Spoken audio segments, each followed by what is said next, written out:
91 സങ്കീർത്തനത്തിന്റെ അവസാനത്തെ വാക്യത്തിൽ ഇങ്ങനെ പറയുന്നു, ദീർഘായുസ് കൊണ്ട് ഞാൻ നിനക്ക് തൃപ്തി വരുത്തും, എന്റെ രക്ഷയെ ഞാൻ നിനക്ക് കാണിച്ചു തരും.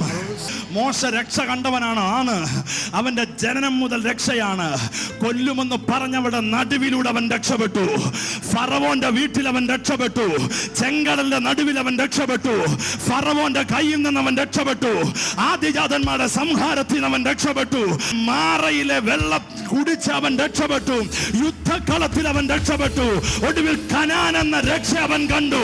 അതൊന്നും പോരാന്ന് തോന്നിയിട്ട് മരിച്ചടക്കപ്പെട്ടെന്ന് ബൈബിൾ പറയുന്ന മോശയെ വിളിച്ചോണ്ട് വന്നിട്ട് അവിടെ നിർത്തി. കാണടാന്ന് പറഞ്ഞു. എന്നാ കാണാൻ? രക്ഷ. നീ രക്ഷ കണ്ടു. ചെങ്കടലിന്റെ രക്ഷ നീ കണ്ടു. മാറയിലെ രക്ഷ നീ കണ്ടു. ഫറവോന്റെ കയ്യിലെ രക്ഷ. എന്നാൽ ഏറ്റവും വലിയ രക്ഷ സാൽവേഷൻ. അത് മറ്റൊന്നുമല്ല, Jesus Christ is the salvation. ലോകരാജ്യങ്ങളിൽ കണ്ടുകൊണ്ടിരിക്കുന്നവരോടും ഇന്ന് ഇവിടെ കൂടിയവരോടും ഒരേ ഒരു വാക്യം, മറ്റൊരുത്തനിലും രക്ഷയില്ല. നാം രക്ഷിക്കപ്പെടുവോ ആകാശത്തിന്റെ കീഴിൽ, ഭൂമിയുടെ കീഴിൽ ഒരേ ഒരു നാമം. His name is Jesus. Yes.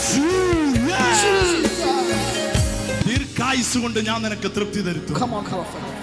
എന്റെ രക്ഷയെ ഞാൻ നിനക്ക് കാണിച്ചു തരും. അത് കാണാതെ നീ മരിച്ചുപോയെന്ന് പറഞ്ഞ് പ്രവചനത്തിന് മാറ്റം വരുത്തില്ല. കുഴിമാടത്തിൽ നിന്ന് പൊക്കിയെടുത്തോണ്ട് വന്ന് ഏലിയാവിന്റെ മോശയെ കൂടെ ഇരുത്തിയിട്ട് കാണിച്ചു കൊടുത്തു, ഇവൻ എന്റെ പ്രിയപുത്രൻ, ഇവൻ എന്റെ പ്രിയപുത്രൻ, ഇവന് ചെവി കൊടുപ്പേ. നിങ്ങൾ സാധാരണക്കാരല്ല. പിതാവിന്റെ സന്ദേശം, പിതാവിന്റെ സ്നേഹം, പിതാവിന്റെ കരുതൽ.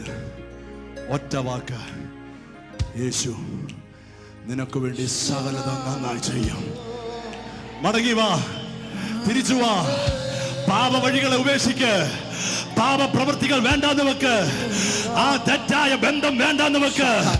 ഇന്ന് നിനക്ക് രക്ഷാ ദിവസം. ഇന്ന് നിന്റെ വിടുതലിന്റെ ഫലം. ആ കൊതിയുള്ളവർ കൈകളെ ഉയർത്തിപ്പിടിച്ചാട്. എന്റെ രക്ഷയെ ഞാൻ നിനക്ക് കാണിച്ചു തരും. സാൽവേഷൻ. ആരാ സാൽവേഷൻ? യേശു.